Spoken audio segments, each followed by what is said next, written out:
Hello guys, good morning everyone. This is Azad. साथियों, आप सभी का स्वागत है एक बार फिर से। और आप लोगों को जैसा कि पता होगा, हम टॉपिक नंबर 5 पढ़ रहे हैं, इथिक्स का टॉपिक नंबर 5। तो आप लोगों को ख्याल ये रखना है कि टॉपिक नंबर 5 की थोड़ी सी अप्रोच, जैसा कि मैंने आपको पहले बताया हुआ है, थोड़ी अलग है ना।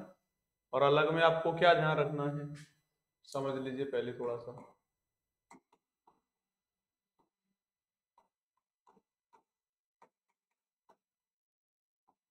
टॉपिक 5, इसमें आपको ये ध्यान रखना है कि अब तक जो आप पढ़ रहे थे, यानी टॉपिक फर्स्ट से लेकर के फोर्थ, यहां तक जो आपने पढ़ा था, इसमें अप्रोच आपकी थोड़ी डिफरेंट थी। यानी हम ये देखना चाह रहे थे कि क्या होना चाहिए और क्या वास्तव में वर्तमान स्थिति है, इस पे फोकस था हमारा। क्योंकि आपको पता है इथिक्स क्या है, चाहिए का अध्ययन है, कैसी चीजें होनी चाहिए। मतलब हम थोड़े आदर्श की तरफ बढ़ने का प्रयास करते हैं। ठीक है। टॉपिक नंबर 5 में चूंकि ये फिलोसफिकल टच है, यानी ये दर्शन का भाग है या दर्शन से जुड़ता है ये, इसलिए यहां पर वो चाहिए वाला जो मामला है वो थोड़ा बदला हुआ आपको दिखाई देगा। बदला हुआ क्यों दिखाई देगा? क्योंकि कोई दार्शनिक कह रहा होगा किसी बात को कि ये इस तरह से सही है, कभी दूसरा उसी बात को कह रहा था कि नहीं ये इस तरह से सही है। तो उसमें हमें अपना दिमाग नहीं लगाना है, हमें उस दार्शनिक के अनुसार ही बातों को मानना है।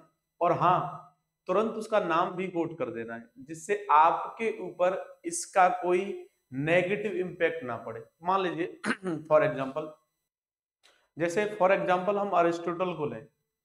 अगर हम अरिस्टोटल की बात करें, और अरिस्टोटल ने जो अपने विचार प्रस्तुत किए हैं महिलाओं के संदर्भ में उस महिलाओं के संदर्भ में विचार की व्याख्या करते हुए कुछ आपको ऐसी नकारात्मकता दिखेगी। हालांकि उसके लिए अलग अलग तरह के विश्लेषण हैं कि अरिस्टोटल ने ऐसी बात क्यों कही, अरिस्टोटल की परिस्थितियों को देखना है, अरिस्टोटल ने किस संदर्भ में बात कही है उसको समझना है। लेकिन कुल मिलाकर के उस चीज का एकदम से आपके ऊपर नकारात्मक प्रभाव न पड़े, इससे बचने के लिए आपको उस दार्शनिक का नाम, अगर संभव है तो वो सिद्धांत, अगर किसी पुस्तक का नाम संदर्भ में आप देना चाहते हैं तो वो, ये सब आपको बताना होता है। ठीक है। तो यहां से अप्रोच थोड़ी सी ये बदली रहेगी कि चाहिए का अध्ययन करते समय हम दर्शन वाले भाग में उस सिद्धांत और विचारक या दार्शनिक और उसकी संबंधित पुस्तकों का संदर्भ देंगे। ठीक है। अभी जो आज हम पढ़ने वाले हैं, जैसा कि मैं आपको बता भी चुका हूं, मैं फिर से रिकॉल करा रहा हूं आपको ये सब, जिससे आपको लिंक करने में कोई दिक्कत ना हो। ठीक है। आप अमूमन देखेंगे तो टॉपिक नंबर 5 को अलग से करवाया जाता है। जैसे टॉपिक 7 तक है हमारे, तो 1 2 3 4 फिर 6 7, ये करवाने के बाद अमूमन टॉपिक नंबर 5 स्टार्ट किया जाता है। उसकी वजह यही है क्योंकि इसका बाकी टॉपिक्स के साथ में एकदम स्पष्ट या प्रत्यक्ष लिंक नहीं है। ठीक है। बहरहाल, हम आज जो टॉपिक पढ़ने वाले हैं उसे हम स्वार्थवाद कह रहे हैं।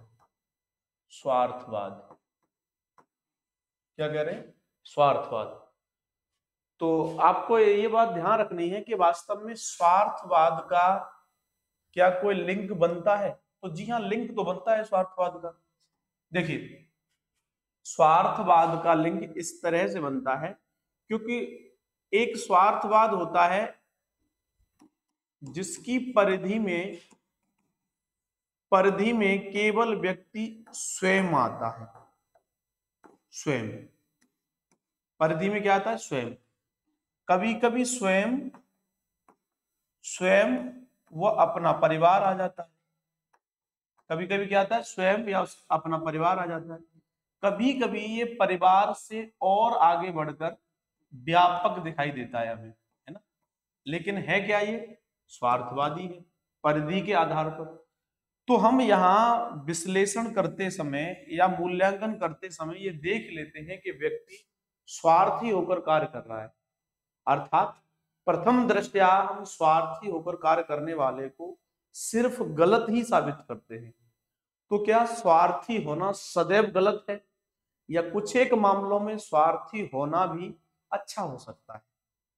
इस वजह से हम इस स्वार्थवाद का अध्ययन करते हैं। ठीक है, अभी मैं समझा रहा हूं, विधिवत रूप से शुरुआत नहीं की है मैंने, विधिवत रूप से मैं अभी शुरू करूंगा, तब आप एक एक चीज समझेंगे।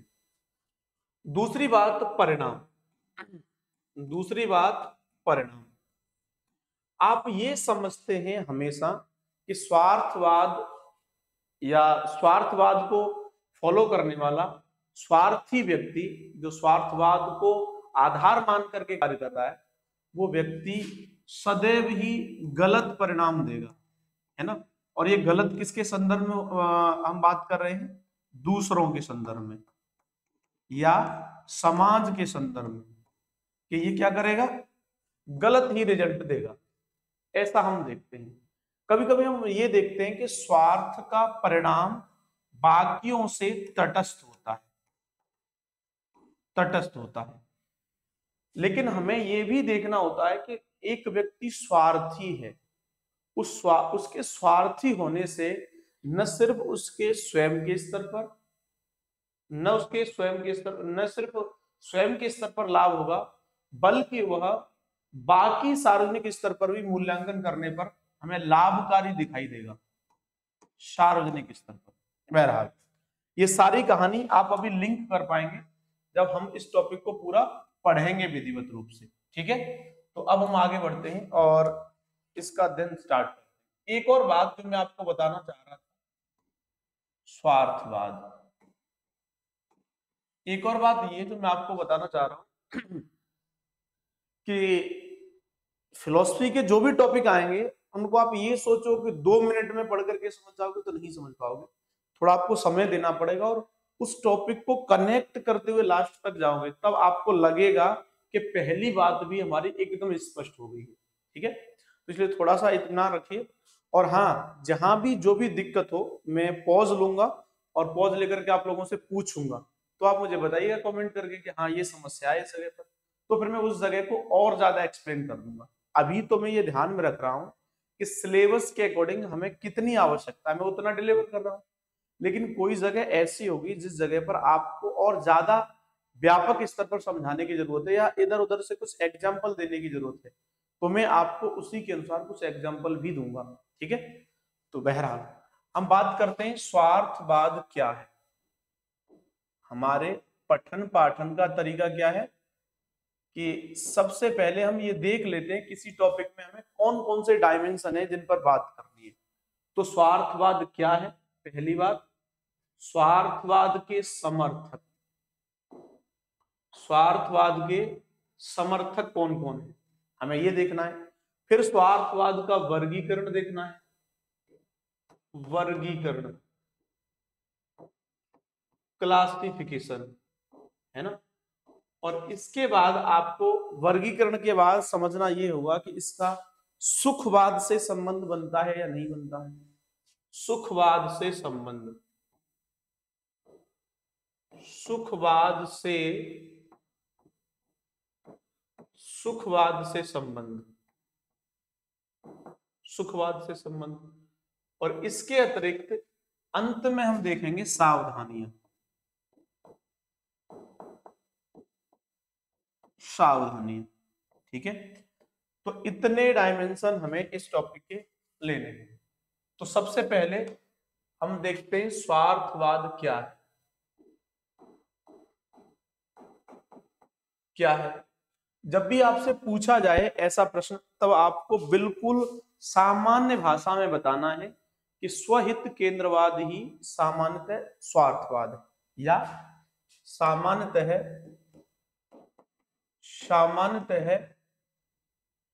स्वहित केंद्रवाद ही, सामान्यतः स्वहित केंद्रवाद ही, स्वहित केंद्रवाद ही स्वार्थवाद है, स्वार्थवाद है। ये आपको, मैं आपको पहली बार समझा रहा हूं इस चीज को, इसलिए आपको लिख करके बता रहा हूं, नहीं तो मैं आपको सामान्यतः केवल की टर्म्स लिख करके बता सकता हूं। अब ये शब्द जो आ गया है स्वहित केंद्रवाद, स्वहित केंद्रवाद का आशय ये होता है कि जब कोई कार्य केवल स्वहित को प्राथमिक मानकर किया जाए, स्वहित को प्राथमिक मान करके किया जाए, उसे कहते हैं कि स्वहित केंद्रवाद है। क्या कहते हैं कि यह कार्य स्वहित केंद्रवाद को ध्यान में रख करके किया गया है। तो आपको ये बात बहुत अच्छे से ध्यान रखनी है कि स्वहित केंद्रवाद को ध्यान में रख करके जो भी कार्य किया जाता है वो स्वार्थवाद की परिधि में आता है।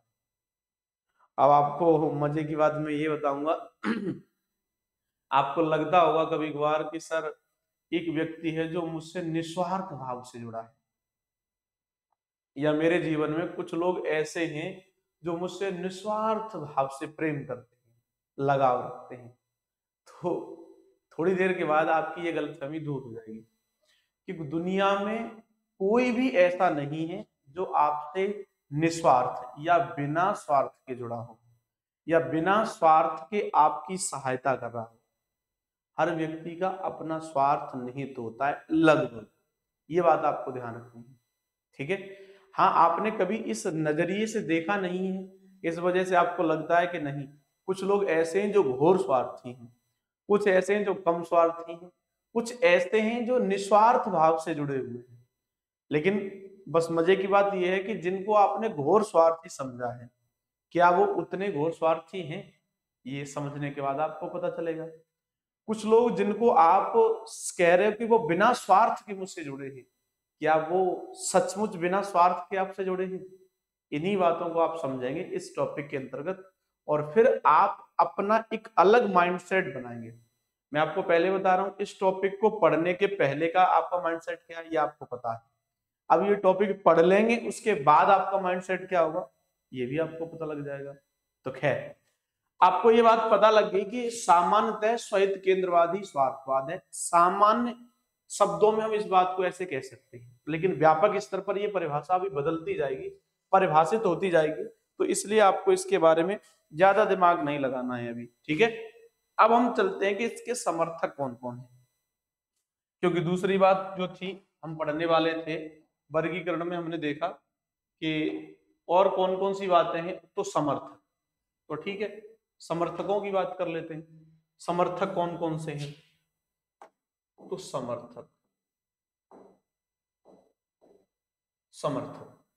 समर्थकों में अगर आप देखेंगे तो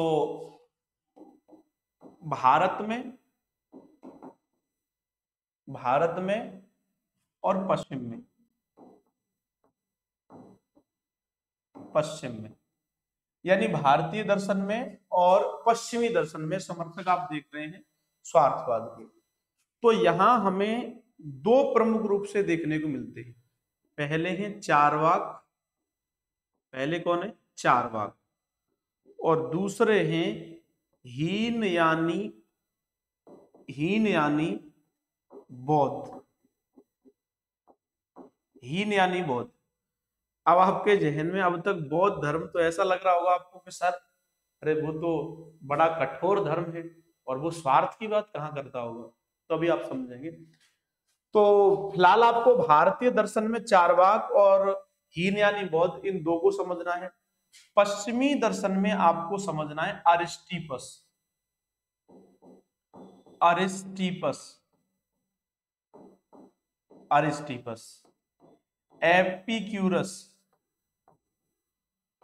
एपिक्यूरस और हॉब्स और बेंथम और मिल, इतने लोग जो पश्चिमी दर्शन में आपको समझे।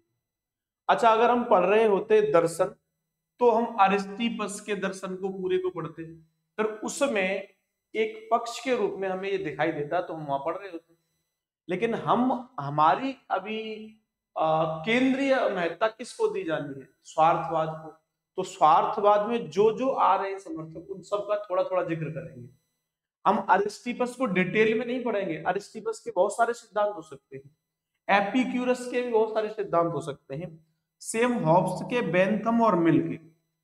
लेकिन हम इन्हें केवल अभी स्वार्थवाद के संदर्भ में पढ़ रहे हैं।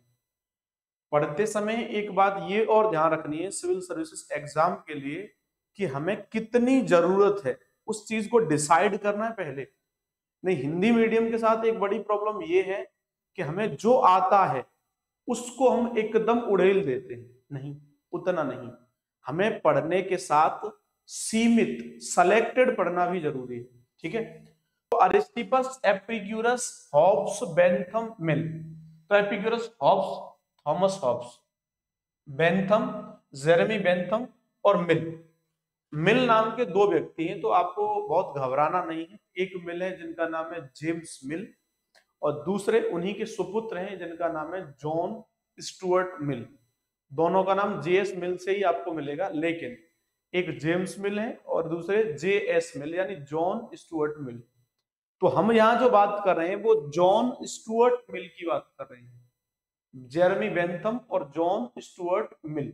ठीक है, चलिए तो आगे बढ़ते हैं। ये हमने समर्थक जान लिए।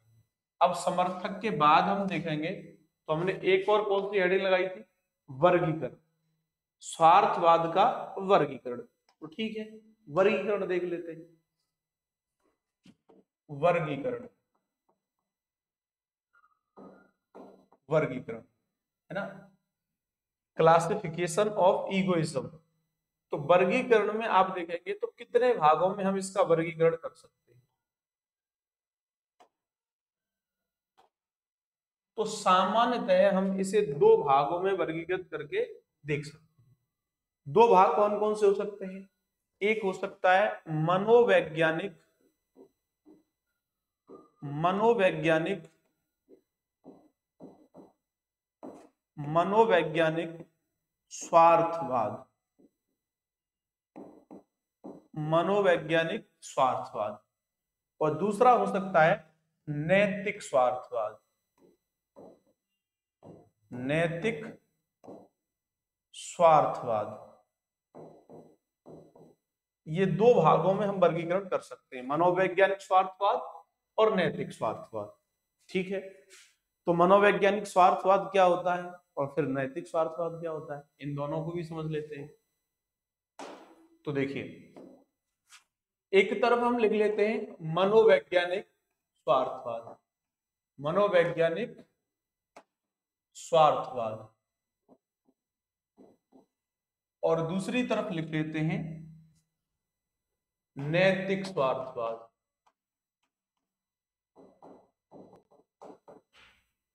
नैतिक स्वार्थवाद। मनोवैज्ञानिक स्वार्थवाद पढ़ते समय ही आपके जहन में कुछ ऐसा आ रहा होगा कि वास्तव में ये मनोवैज्ञानिक स्तर की बात है क्या? तो जी हाँ, ये मनोवैज्ञानिक स्तर की बात है। इसलिए ये जो मनोवैज्ञानिक स्वार्थवाद के समर्थक लोग हैं वो ये कहते हैं कि मनुष्य अनिवार्यतः स्वार्थी है। मानव क्या है? मानव अनिवार्यतः स्वार्थी है, अनिवार्यतः स्वार्थी है, अनिवार्यतः, ध्यान रखना शब्द का। जब आप पश्चिमी दर्शन में थॉमस हॉब्स को पढ़ेंगे तो थॉमस हॉब्स अपनी पुस्तक लेवियाथन में कहते हैं कि मनुष्य मूलतः स्वार्थी और लालची है। मनुष्य मूलतः, ऐसा नहीं है कि मनुष्य बचपन में ऐसा है कि स्वार्थी नहीं है फिर बाद में स्वार्थ बढ़ता जाता है, नहीं। आप देखिए किसी बच्चे को, जिस बच्चे में अभी सेल्फ का कंसेप्ट डेवलप नहीं हुआ है, सेल्फ का कंसेप्ट डेवलप होता है 6 माह के बाद। 6 माह से पहले के बच्चे को भी अगर आप कोई वस्तु पकड़ा देंगे तो हाथ में पकड़ करके वो अपने पास रखेगा, छोड़ेगा नहीं उसको इजीली। मतलब थॉमस हॉब्स की वो बात सही है क्योंकि मनुष्य मूलतः स्वार्थी और लालची होता है। ऐसा नहीं है कि वो जैसे जैसे बड़ा होता है तो स्वार्थवाद सीख जाता है, नहीं। स्वार्थ बड़े होने पर हो सकता है, या वातावरण के परिवर्तित होने पर हो सकता है उसकी स्वार्थ की परिधि व्यापक या छिछली हो जाए, लेकिन ये नहीं कि स्वार्थवाद तभी पनप रहा है उसमें। स्वार्थवाद पनप तो पहले ही चुका है, बस उसकी परिधि में अंतर हो सकता है, ये आपको ध्यान रखना है। तो मानव अनिवार्यतः स्वार्थी है, मनोवैज्ञानिक स्वार्थवादी जो है वो इस बात को कहते हैं। दूसरी बात वो ये भी कहते हैं कि इसलिए, यानी मानव अनिवार्यतः स्वार्थी है, इसलिए वो निरंतर इच्छाओं की पूर्ति का प्रयास करता है। मनुष्य या मानव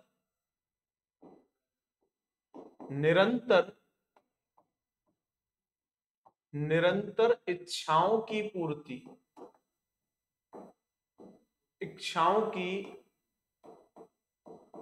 का प्रयास करता है।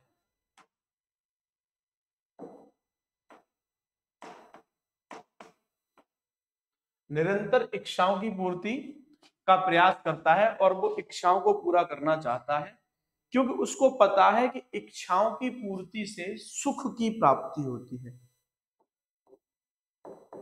इच्छाओं की पूर्ति इससे क्या होता है? सुखों की प्राप्ति। सुखों की प्राप्ति, उसे ये पता है कि सुख मिलेगा इच्छाओं की पूर्ति से, इसलिए वो निरंतर इच्छाओं की पूर्ति करता है। ये किसी भी व्यक्ति के मनोवैज्ञानिक स्तर पर व्याप्त है, ऐसा नहीं है कि ये ऊपरी स्तर पर हम बात कर रहे हैं। इच्छाओं की पूर्ति के लिए ही आप देखेंगे तो मनुष्य जीवन की अधिकांश चीजों को साधन मान लेता है। तो मानव को अधिकांश चीजें क्या दिखाई देती है? साधन, है ना। अधिकांश साधन है, और साधनों में आप दो तरह के साधन मानते हैं। कितने साधन मानते हैं? दो प्रकार के। एक भौतिक साधन और दूसरा मानसिक साधन। भौतिक साधन और मानसिक साधन। भौतिक साधन क्या है? जितनी भी वस्तुएं हैं वो सब भौतिक साधन है। फिर मानसिक साधन क्या है? मानसिक साधन जिसे आप प्रेम कह सकते हैं। प्रेम क्या है? मानसिक साधन है। क्या करता है प्रेम? हमारी इच्छाओं की पूर्ति के लिए ये एक बड़ा महत्वपूर्ण साधन है, और ये हमारी इच्छा की पूर्ति करवाता है। प्रेम खुशी, ये क्या है? ये भी एक मानसिक साधन है। प्रेम, खुशी, रिश्ते या परोपकार करना, ये सब मानसिक साधन है। इन मानसिक साधनों के आधार पर हम ये कह सकते हैं कि हम अपनी इच्छाओं की पूर्ति कर रहे हैं। एक व्यक्ति बहुत ज्ञानार्जन करना चाहता है, बहुत ज्ञान अर्जित करता है, पुस्तकें पढ़ता है, अच्छी अच्छी उपन्यास पढ़ता है, वो क्या कर रहा है?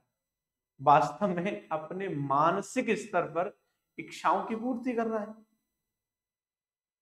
इच्छा उसकी क्या है? कि अच्छी अच्छी किताबें पढूं और अच्छी किताब पढ़ करके ज्ञान अर्जित करूं। तो ज्ञान अर्जित करना उसके सुखों की प्राप्ति का साधन है। सुखों की प्राप्ति का क्या है? साधन।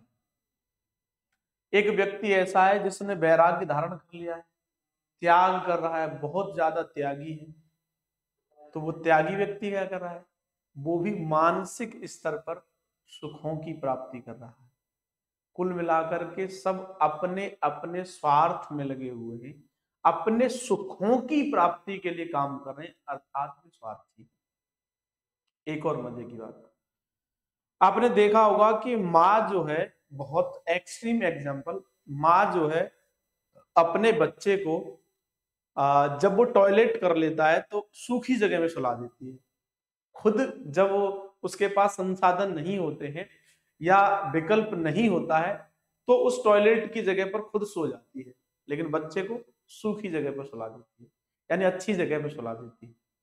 क्या लगता है यहाँ पे माँ बहुत त्याग कर रही है, माँ बहुत परोपकार कर रही है, क्या है, या माँ अपनी इच्छाओं का दमन कर रही है? ऐसा कुछ लग रहा है कि आपको? नहीं, यहां भी माँ अपने मानसिक सुखों की खातिर ये सब कर रही है। जो त्याग आपको दिख रहा है वो वास्तव में मानसिक सुखों की प्राप्ति की खातिर कर रही है। माँ को ये अच्छा नहीं लगेगा कि मेरा बच्चा जहां टॉयलेट कर लिया वहां भीगी हुई गीली जगह में रहे। माँ को ये अच्छा लगेगा कि मैं गीली जगह में बनी रहूं, लेकिन बच्चा सूखी जगह में रहना चाहिए। ये किसको अच्छा लग रहा है? माँ को। बच्चे का ध्यान नहीं है, माँ को खुद को फील आ रहा है ऐसा कि ये यहां सोएगा तो मुझे ठीक से नींद नहीं आएगी, यहां सोएगा तो मुझे ठीक से नींद आएगी। तो माँ कुल मिलाकर के अपने सुख की खातिर बच्चे का स्थानांतरण कर रही है। लेकिन हम इसे अपने एक दूसरे सामाजिक नजरिए से देखते हैं, इसलिए हमें ऐसा लगता है कि माँ जो है निस्वार्थ भाव से काम कर रही है। नहीं, सुखों की आकांक्षा माँ को भी है, और वो मानसिक सुख। तो जो मनोवैज्ञानिक स्वार्थवादी हैं वो कहते हैं कि अधिकांश चीजें मानव के लिए साधन है। हो सकता है वो भौतिक साधन हो सकता है मानसिक साधन। भौतिक साधन क्या है? जितनी वस्तुएं हैं वो सब भौतिक साधन है, और जिनसे हमें मानसिक स्तर पर सुख की अनुभूति होती है, अच्छा लगता है, खुशी होती है, वो सब क्या है? मनोवैज्ञानिक स्वार्थवाद की परिधि में आने वाले साधन हैं जिनसे मानसिक सुख की प्राप्ति होती है। अच्छा, नैतिक स्वार्थवादी क्या कहते हैं? नैतिक स्वार्थवादी कहते हैं कि प्रकृति में ही मानव स्वार्थी, मतलब ऐसा स्वार्थी स्वार्थी हम कह रहे हैं तो मानव अलग से स्वार्थी थोड़ी हुआ है, मानव तो प्रकृति में ही स्वार्थी है।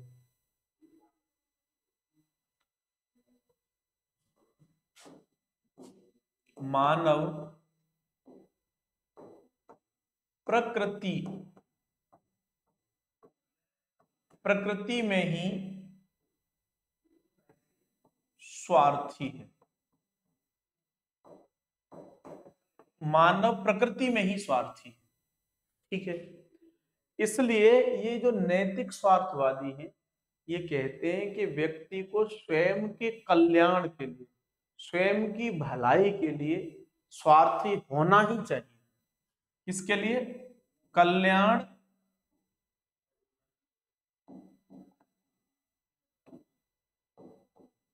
कल्याण, भलाई,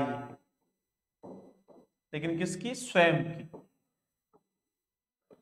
तो इसके लिए व्यक्ति को स्वार्थी होना चाहिए, स्वार्थी होना चाहिए। अगर कोई व्यक्ति अपने हित में अपना अच्छा करने के लिए स्वार्थी हो जा रहा है तो ये बुरी बात नहीं है, ये अच्छी बात है नैतिक स्वार्थवादियों के अनुसार। उन्होंने उदाहरण एक दिया है, बहुत अच्छा उदाहरण है। वो उदाहरण देते हैं कि जैसे पत्थर उड़ नहीं सकता है वैसे ही मनुष्य परोपकारी नहीं हो सकता है। उदाहरण क्या दे रहे हैं? पत्थर उड़ नहीं सकता, उड़ नहीं सकता, पत्थर उड़ नहीं सकता, वैसे ही मनुष्य क्या नहीं हो सकता? मनुष्य परोपकारी नहीं हो सकता। मनुष्य परोपकारी नहीं हो सकता। तो पत्थर के कुछ गुण हैं, उड़ेगा नहीं, वो स्थायी रहेगा। जब तक उस पर कोई बाह्य बल न लगाया जाए पत्थर अपनी स्थिति में परिवर्तन नहीं करेगा। पत्थर की प्रकृति है ये। ऐसे ही मनुष्य की भी प्रकृति है। मनुष्य की क्या प्रकृति है? स्वार्थी रहना। और यही पहले नंबर पर बात बताई है कि मानव प्रकृति में ही स्वार्थी है। तो जब मानव की प्रकृति ही स्वार्थी है तो फिर हमें स्वार्थी होने को नकारात्मक रूप से नहीं देखना चाहिए। हाँ, नकारात्मक रूप से देख सकते हैं अगर परिधि में कुछ ऐसा नकारात्मक हमें परिवर्तन दिख रहा है तो अब फिर बात आती है वही कि वास्तव में इसकी परिधि क्या हो सकती है। तो परिधि हम अभी सुखवाद से ही संबंध स्थापित करेंगे, तब आपको समझ में आ जाएगी। तो अगला हम यही पढ़ रहे हैं, सुखवाद से संबंध। सुखवाद से संबंध। अब यहां से थोड़ा पढ़िएगा दिमाग लगा करके, क्योंकि यहां से कभी कभार ऐसा होता है कि धुआं धुआं सा हो जाता है। ठीक है, अपने आप में फिलॉसफी पढ़ना बड़ी बात है। फिलॉसफी का मतलब ये है कि ये विषय इजीली समझ में नहीं आता है किसी की, है ना। अगर समझ में आने लग जाए तो फिर उसे इससे ज्यादा अच्छा कोई विषय लगता नहीं। इसलिए दर्शन को पढ़ते समय दर्शन के जैसा माइंडसेट जरूर बनाना पड़ता है। तो अब इसको पढ़ेंगे, थोड़ा दिमाग लगाएंगे तो जल्दी समझ में आ जाएगा आपका।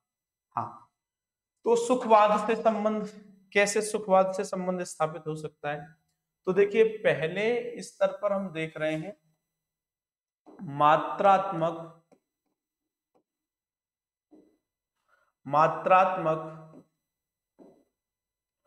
सुखवाद।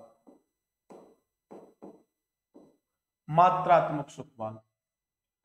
दूसरे नंबर पर हम देख रहे हैं गुणात्मक सुखवाद। गुणात्मक सुखवाद। तीसरे नंबर पर हम देख रहे हैं निकृष्ट सुखवाद। निकृष्ट सुखवाद। नंबर 4 पे हम देख रहे हैं उत्कृष्ट सुखवाद। उत्कृष्ट सुखवाद। तो आपको ये बात ध्यान रखनी है बहुत अच्छे से कि मात्रात्मक सुखवाद का आशय ये है कि इसे मानने वाले जो लोग हैं वो ये कहते हैं कि सुखों में केवल मात्रात्मक भेद होता है। मात्रात्मक भेद होता है, यानी एक किसी कार्य को करने से जो आपको सुख मिल रहा है, कोई भी दूसरा कार्य करिए आप दुनिया में, उसमें और जो पहला कार्य किया है उसमें, दोनों में मात्रा का अंतर है, मात्रात्मक भेद है। यानी क्वांटिटेटिव डिफरेंस आपको मिलेगा और इससे ज्यादा कुछ नहीं मिलेगा। मात्रात्मक अंतर है, मतलब आप जलेबी खा के आ जाइए और आप आकर के एक बहुत अच्छा उपन्यास पढ़ लीजिए, इन दोनों में ज्यादा आपको अंतर का सुख नहीं मिलेगा। इसमें केवल मात्रा का अंतर है, ऐसा कहते हैं। हम इसको भी डिटेल में पढ़ने वाले हैं, लिंक बनेगा अभी और लंबा, समझिएगा ध्यान से। गुणात्मक सुखवादी ये कहते हैं कि सुखों में गुणात्मक भेद होता है। क्या होता है?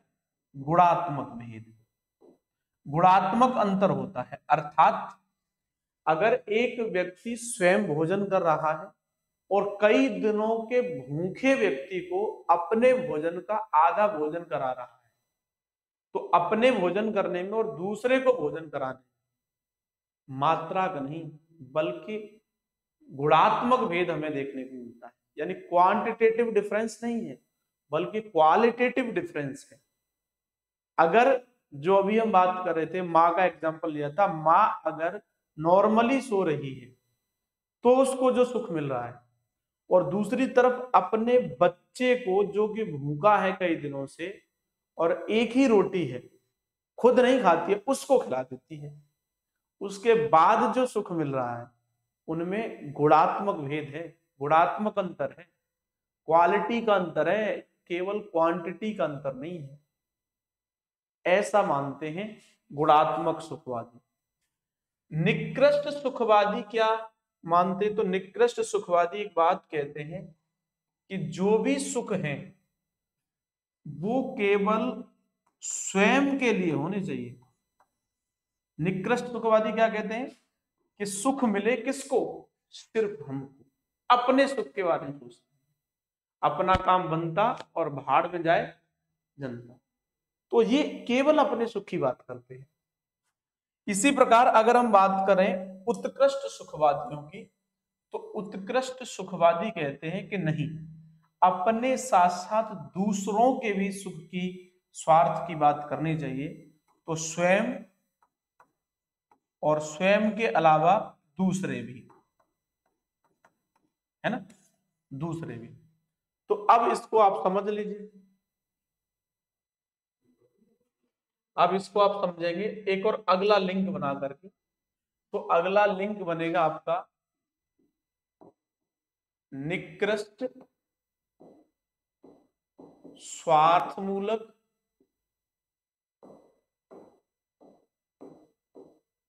सुखवादी। निकृष्ट स्वार्थमूलक सुखवादी, ये एक बॉक्स बन गया, ध्यान से समझिएगा। दूसरा, निकृष्ट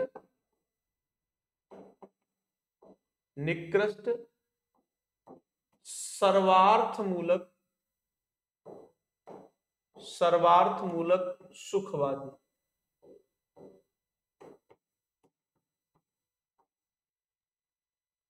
सर्वार्थमूलक सुखवादी। और तीसरा,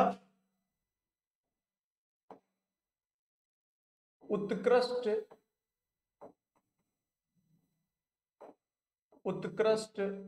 स्वार्थमूलक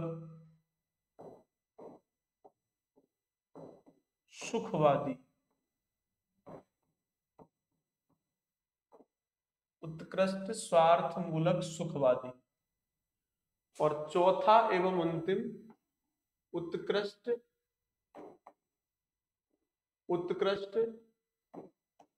सर्वार्थमूलक सुखवादी।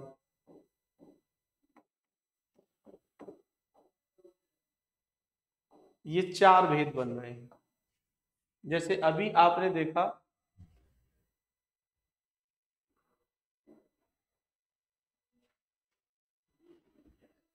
अभी आपने जो ये देखा,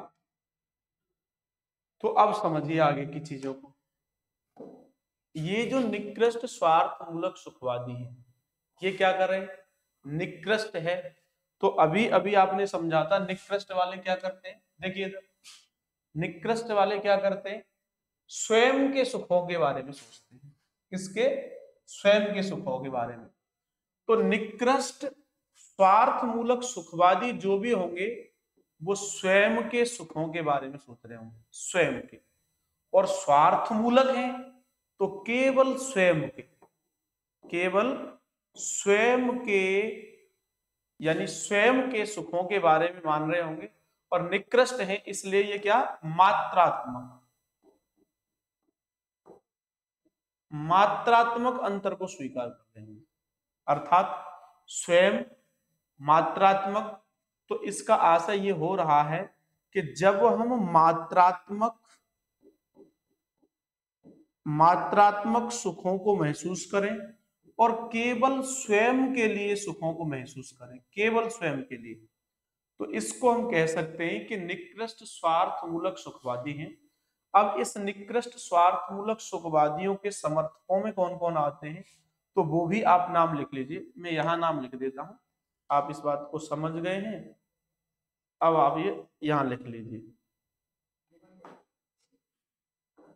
तो पहले जो निकृष्ट स्वार्थमूलक सुखवादी हैं उनमें आते हैं अरिस्टिपस,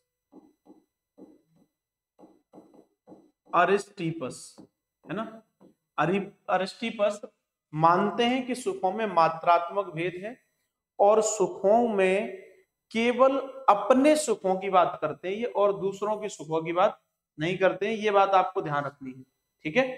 स्वार्थमूलक सुखवादी या निकृष्ट स्वार्थमूलक सुखवादी, ठीक है, अरिस्टिपस। इनके अलावा भारत के चारवाक, जैसे भारत के दर्शनों में चारवाक दर्शन है, तो चारवाक दर्शन के समर्थक मानते हैं कि सुखों में मात्रात्मक भेद है और स्वयं के सुख की बात करते हैं ये। इसके अलावा थॉमस हॉब्स ये भी। इनके अलावा आप देखेंगे तो उत्कृष्ट स्वार्थमूलक सुखवादी मिलेंगे आपको, उत्कृष्ट इसको समझने के बाद इसको समझिए पहले। तो इसमें आप देखेंगे तो सुशिक्षित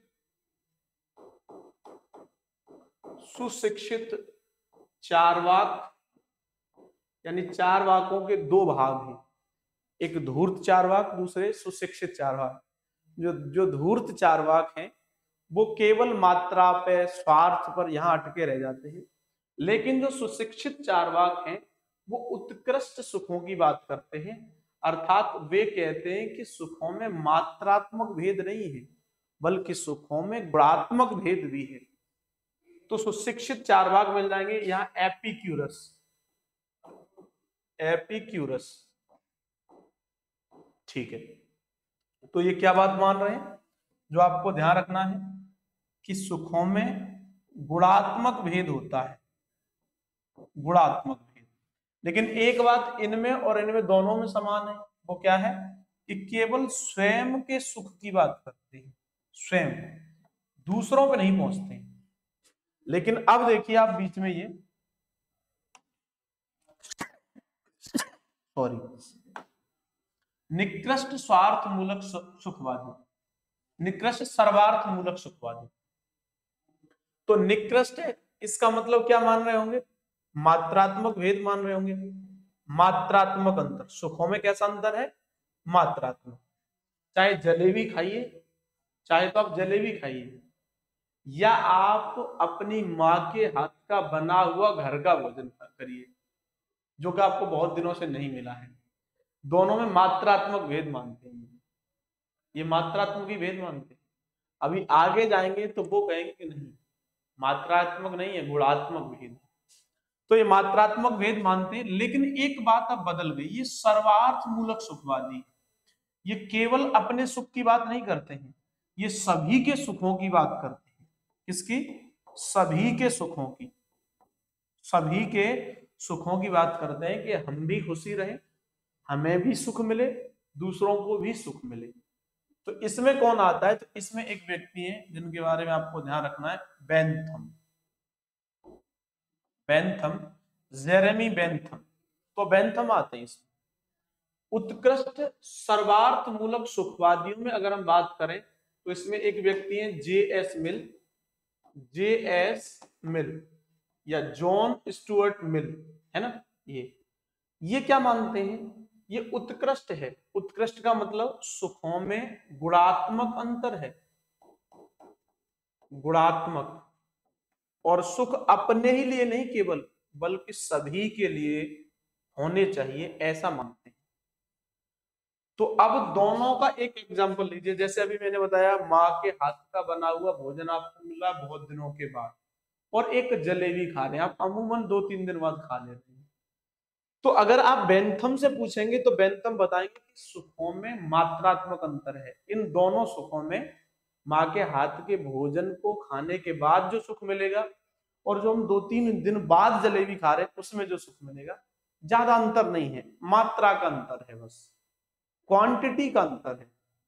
लेकिन ये क्या कहेंगे, अगर आप जेएस मिल से पूछोगे तो कहेंगे अरे नहीं यार, जलेबी में वो बात कहाँ जो माँ के हाथ के बने हुए भोजन में, मतलब वो तो अलग लेवल का सुख है।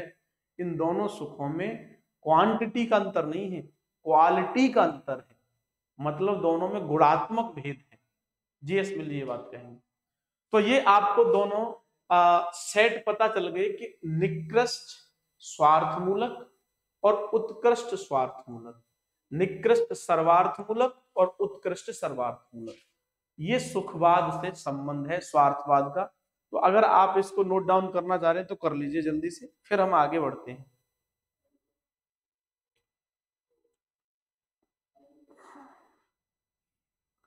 जल्दी से नोट डाउन करिए। अच्छा, अगला है जो हम पढ़ना चाह रहे हैं, जो हमारा क्लासिफिकेशन था शुरुआत का, देखिए आप भूल तो नहीं गए कहीं।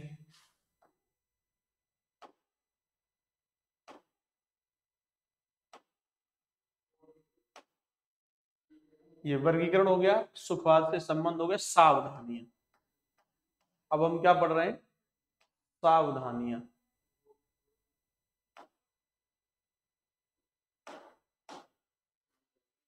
सावधानी। तो सावधानी में आपको क्या ध्यान रखना है?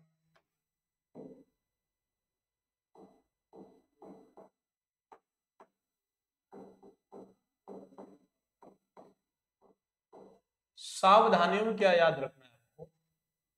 तो आपको ध्यान रखना है सावधानियों में परिधि, स्वार्थ की परिधि का पता होना बहुत जरूरी है।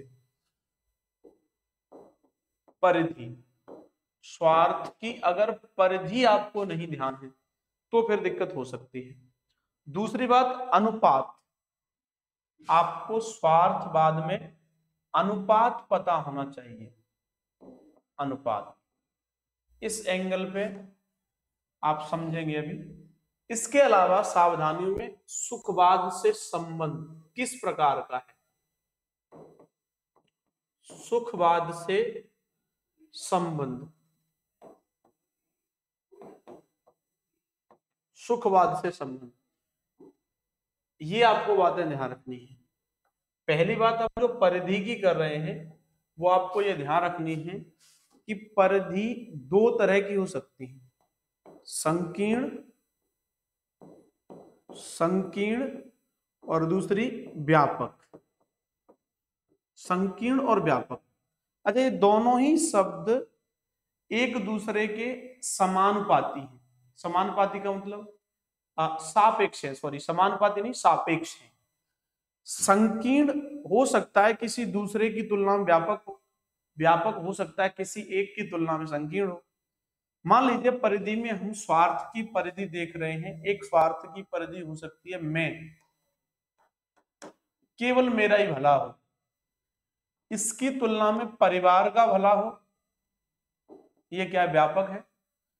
अब परिवार का भला हो, इसकी तुलना में समाज का भला हो, ये ज्यादा व्यापक है। तो समाज की तुलना में परिवार क्या है? संकीर्ण है। परिवार की तुलना में और ज्यादा संकीर्ण है। इसी प्रकार हम बात करें देश की, और फिर हम बात करें मानवता की, मानवता, और फिर हम बात करें समस्त जीवधारी, जीवधारी। तो इस प्रकार आप देख रहे हैं कि आपको पीछे जाने पर संकीर्णता दिखाई दे रही है और आगे बढ़ने पर व्यापकता दिखाई दे रही है, व्यापकता। तो सावधानियों में आपको ये सावधानी रखनी है कि जब भी आप स्वार्थवाद का अध्ययन कर रहे हैं तब परिधि का ध्यान रखें कि तुलनात्मक रूप से परिधि क्या व्यापक हो रही है या संकीर्ण हो रही है। जब जब स्वार्थ की परिधि व्यापक होगी तब तब हम उस स्वार्थ को अच्छा मानेंगे। मैं और परिवार में से अगर किसी को चुनना हो स्वार्थी होने में तो परिवार को चुनिए, क्योंकि ये व्यापक स्वार्थ है। परिवार और समाज में से किसी को चुनना हो तो समाज को चुनिए, क्योंकि समाज व्यापक स्वार्थ है। समाज और मानवता में से चुनना हो तो मानवता को चुनिए। अच्छा, जीवधारी और देश में से चुनना हो तो समस्त जीवधारियों के स्वार्थ की बात सुनिए, यह ज्यादा व्यापक है। ऐसे ही अनुपात की बात होती है। तो अनुपात में हम दो तरह के देखते हैं स्वार्थ। वो कैसे? स्थूल, एक तो हम देखते हैं स्थूल, स्थूल या इसे स्पष्ट कह सकते हैं, स्पष्ट। इसके अलावा हम देखते हैं अमूर्त। अमूर्त कैसे देखते हैं? जब आपको प्रत्यक्ष दिखे, जब आपको प्रत्यक्ष महसूस हो कि स्वार्थ की पूर्ति कर रहा है सामने वाला, और इसमें जब आपको दिखे ना बल्कि स्वार्थ की पूर्ति अप्रत्यक्ष रूप से हो रही हो। स्वार्थ की पूर्ति कैसे हो रही है? अप्रत्यक्ष रूप से। दोनों को आप जानते हैं बहुत अच्छे से, दोनों को आपने बहुत अच्छे से समझा हुआ है। यानी प्रत्यक्ष दिख रहा है। आज के जमाने में जो युवा हैं बारात में जा रहे हैं, उसके पीछे कुछ निर्धारित उद्देश्य हो सकता है जो आपको दिख रहा हो। मान लीजिए कोई व्यक्ति है, डांस करने की वजह से, डांस का मौका नहीं मिलता है अमूमन, तो डांस करने की स्वार्थ पूर्ति के लिए कहां जा रहा है? बारात में। कोई व्यक्ति पुराने समय पर हो सकता था खाने की वजह से बारात में जाए, तो यहां पर स्वार्थ दिख रहा है स्पष्ट। तो स्थूल स्वार्थ है या अमूर्त स्वार्थ है, ये हमें पता होना चाहिए। ठीक है, अमूर्त या अप्रत्यक्ष स्वार्थ कौन सा होता है? जैसे गांधी जी का अपना जो स्वार्थ था वो स्थूल नहीं था कि हर कोई व्यक्ति समझ जाए। भाई गांधी जो चाहते थे उस चीज को हर व्यक्ति तो नहीं समझ पा रहा है, लेकिन गांधी भी स्वार्थी थे। मंडेला जी, लिंकन, ये सब वो व्यक्ति हैं जो स्वार्थी तो थे, लेकिन इनका स्वार्थ स्पष्ट दिखता नहीं था, इनका स्वार्थ अमूर्त रूप में दिखता था, अप्रत्यक्ष रूप से इनका स्वार्थ दिखता था। तो ये आपको सावधानियां ध्यान रखनी है। और सुखवाद के संबंध में आपको पता होना चाहिए कि किस प्रकार का संबंध बन रहा है। क्या निकृष्टता के साथ संबंध बन रहा है, उत्कृष्टता के साथ संबंध बन रहा है, या स्वार्थ मूलकता के साथ बन रहा है, या परार्थ मूलकता, जिसे सर्वार्थ मूलकता भी कहते हैं, उसके साथ संबंध बन रहा है। तो ये आपको सब ध्यान रखना है। अगर ये याद रहेगा आपको तो आपके लिए स्वार्थवाद से सुखवाद का संबंध ये बहुत आसान हो जाएगा। अच्छा, इससे अब तक प्रश्न किस तरीके से पूछे जाएंगे या पूछे गए हैं, तो इस चीज को भी थोड़ा सा ध्यान रखिए। प्रश्न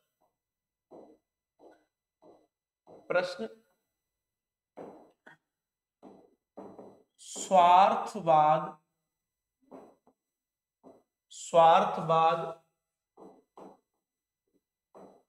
एक परोपकार विरोधी, स्वार्थवाद एक परोपकार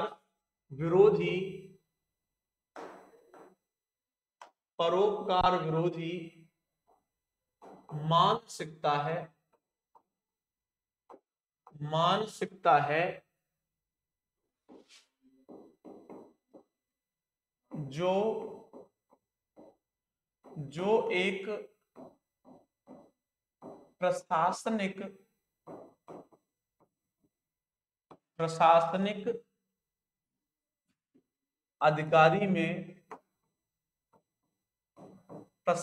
अधिकारी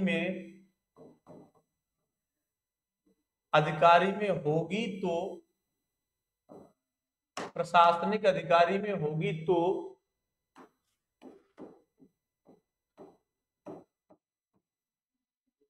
इसका बड़ा नकारात्मक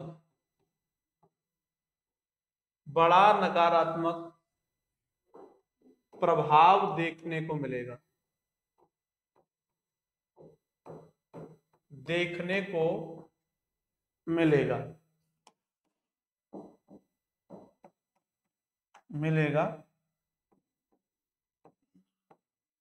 कथन की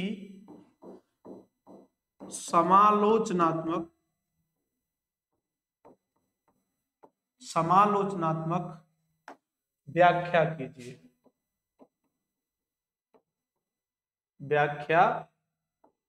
कीजिए। ये आपको प्रश्न का उत्तर लिखना है, ठीक है, लिख करके मुझसे चेक करवाइएगा। इसमें आपको किस तरीके का ध्यान रखना है, मेन कंटेंट यहां पर कहा गया है कि स्वार्थवाद एक परोपकार विरोधी। क्या स्वार्थवाद सदैव परोपकार विरोधी होता है? परोपकार जो व्यक्ति कर रहा है उस परोपकार के पीछे भी तो उसकी कुछ इच्छा रही होगी। क्या इच्छा रही होगी उसकी ये इच्छा रही होगी कि मुझे परोपकार करने से सुख मिल रहा है, अर्थात वो स्वार्थवाद के किस एंगल पे जा रहा है? मनोवैज्ञानिक सुखवाद, मनोवैज्ञानिक। तो थोड़ी मैंने हिंट आपको दे दी है, अब आप इसको एक्सप्लेन कर लीजिएगा। बहरहाल आज की क्लास को इतना ही रोकते हैं, अगली क्लास में हम इसका सुखवाद के साथ में और क्या कनेक्शन संभव है वो बताएंगे, और फिर हम सुखवाद पढ़ेंगे। ठीक है, thank you so much, bye bye.